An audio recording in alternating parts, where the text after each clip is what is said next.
اعوذ باللہ من الشیطان الرجیم بسم اللہ الرحمن الرحیم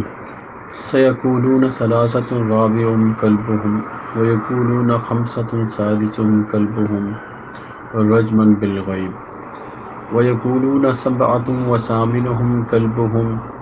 قل ربی اعلم بعدتهم ما یعلمهم الا قلیل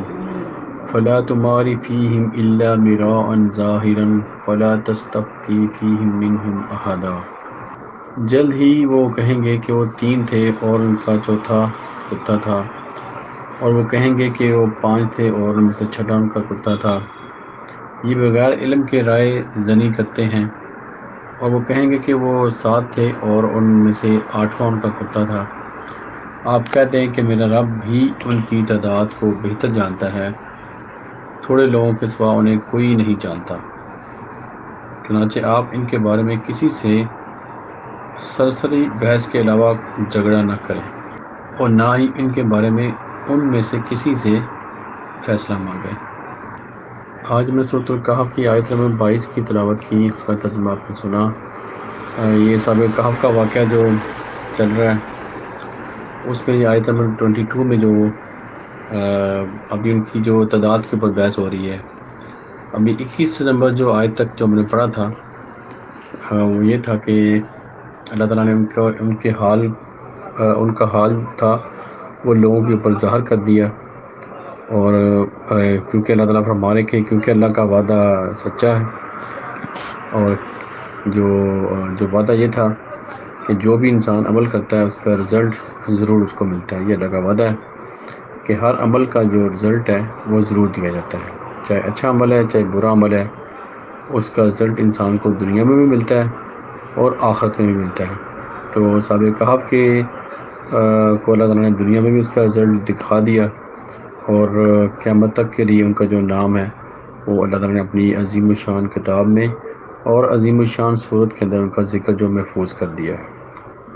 تو یہ تھا ان کا جو رزلٹ، اور ان کو اللہ تعالیٰ نے کہا کہ یہ اللہ کی آیات میں سے ہے۔ تو آیات سے یہ مراد ہوتی ہے کہ اس سے دیکھ کے ہم اپنی رہنمائی لیتے ہیں، اور آیت کو بدلا نہیں جا سکتا، اور اس کے مقابلے میں کوئی بھی آیت نہیں لے کے آ سکتا، کوئی اس کا مقابلہ نہیں کر سکتا اللہ کی آیت کا۔ تو اللہ نے ان کو دنیا کے لیے آیت بنایا، اپنی نشانی بنایا کہ اس کو دیکھ کے آپ رہنمائی حاصل کریں۔ تو آیت نمبر ابھی جب اللہ تعالیٰ نے ان کو ظاہر کر دیا، اور اس کے بعد میں پڑھا کہ 2 گروپوں میں جو بحث ہوئی، تو جو ان میں سے غلبہ انہوں نے حاصل کیا جو یہ کہتے تھے کہ ہم ان کے اوپر مسجد بنائیں گے تاکہ ان کا جو کام ہے، جو ان کا مقصد تھا وہ آگے چلے، اور دنیا کے لیے یہ گائیڈنس دی جائے، اور اس مسجد کے ذریعے سے لوگوں کو ہدایت ملے۔ تو آج آیت نمبر 22 میں ہم نے اللہ تعالیٰ جو اس میں فرما رہے ہیں، جو اللہ تعالیٰ نے اس میں نوٹ کیا ہے کہ لوگ اس میں بحث کرنا شروع ہو گئے، کہ کچھ لوگ کہیں گے کہ وہ 3 تھے، چوتھا ان کا کتا تھا، کچھ لوگ کہیں گے 5 تھے اور چھٹا ان کا کتا تھا، اور کچھ لوگ کہیں گے کہ وہ 7 تھے اور 8واں ان کا کتا تھا۔ تو اللہ تعالیٰ فرما رہے ہیں کہ سب لوگ ایسے تکا چلا رہے ہیں، تکے کے تیر چلا رہے ہیں، جیسے بغیر کسی نالج کے بندہ کو بات کرے، تو یہ لوگ ایسی بات کر رہے ہیں۔ تو اس میں کسی کی بات بھی کوئی حقیقت نہیں ہے، بہت تھوڑے لوگ جانتے ہیں ان کی تعداد کو، اور زیادہ لوگوں کو نہیں پتہ۔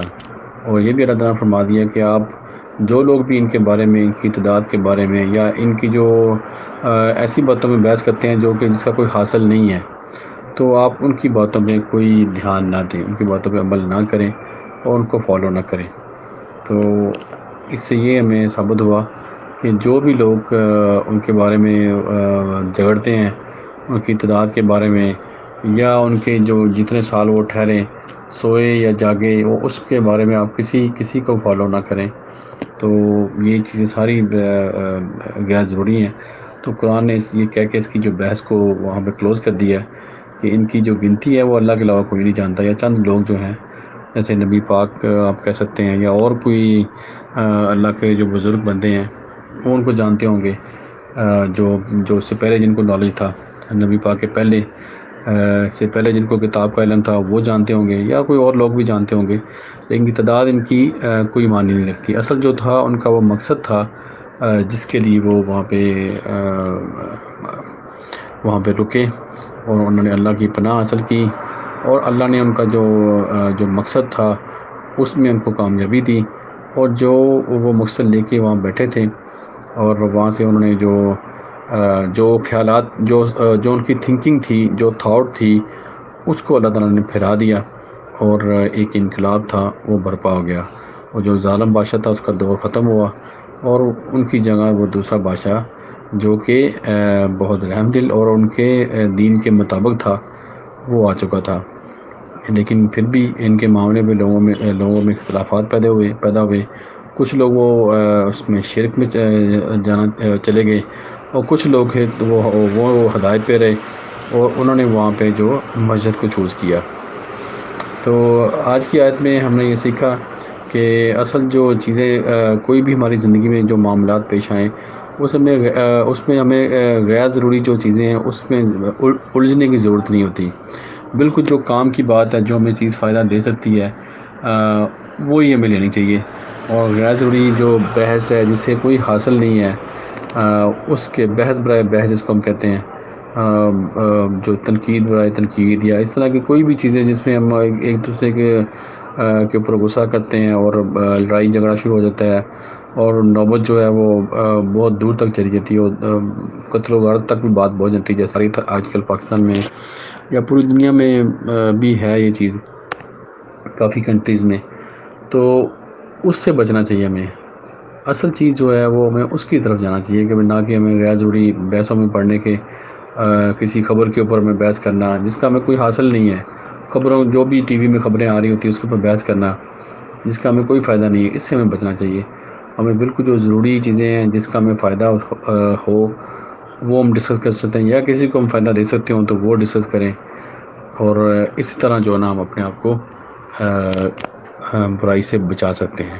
کہ غیر ضروری جو بحث ہے اس سے ہمیں بچنا چاہیے۔ تو آج کل جو وائرس کی شکل میں دنیا کے اندر جو عذاب آیا ہوا ہے، تو ہم سب دعا کرتے ہیں رمضان کی برکت سے کہ اس برکت مہینے میں اللہ تعالیٰ ہمیں سب کو، پوری دنیا کو اس وائرس سے نجات دے، اور جو پوری دنیا ایک بہت بڑی مشکل میں پھنس گئی ہے اس سے اللہ تعالیٰ نجات دے ہمیں، اور اس کے بعد جو زندگی آئے گی، جو اس کے بعد جو دنیا کی شکل سامنے آئے گی، اس میں ہم کوشش کریں کہ ہم نے پہلے غلطیاں کی ہیں وہ ہم نہ دہرائیں،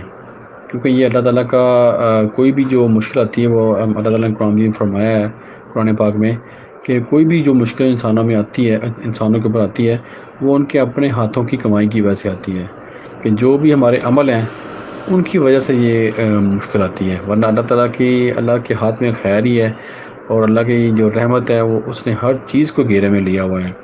تو اللہ کی جو رحمت ہے وہ ہمیشہ رہتی ہے، ہمیشہ آدمی انسانوں کے ساتھ ہی ہے، ابھی بھی ساتھ ہے، اگر ہم ابھی بھی سب جو انسان ہے وہ سمجھ جائیں، اور جو اپنی غلطیوں سے باز آ جائیں، اور اللہ سے سب مل کے ہم توبہ کریں کہ اللہ تعالیٰ ہمیں اس سے نجات دے، اور مجھے امید ہے کہ انشاءاللہ اللہ تعالیٰ ہماری دعا قبول کرے گا، اور ہم اس مشکل سے نکل آئیں گے۔ تو اس پیغام کے ساتھ کہ جو اصحاب کہف کی جو زندگی ہے وہ آپ نے سنی کہ کیسے انہوں نے اپنے آپ کو، اپنے ایمان کی حفاظت کی، اور ایک مقصد کے لیے کھڑے ہوئے، اور اللہ تعالیٰ نے ان کی مدد کی۔ ہمیں بھی چاہیے کہ ہم جو اللہ کے مقصد کے لیے کھڑے ہو جائیں، تو اللہ تعالیٰ ضرور ہمیں اس وائرس سے، اس مشکل سے نجات دے دیں گے۔ اللہ تعالیٰ سب کی حفاظت کرے، اور سب کو اس بیماری سے نجات دلائے۔ صدق اللہ العظیم، جزاک اللہ خیر۔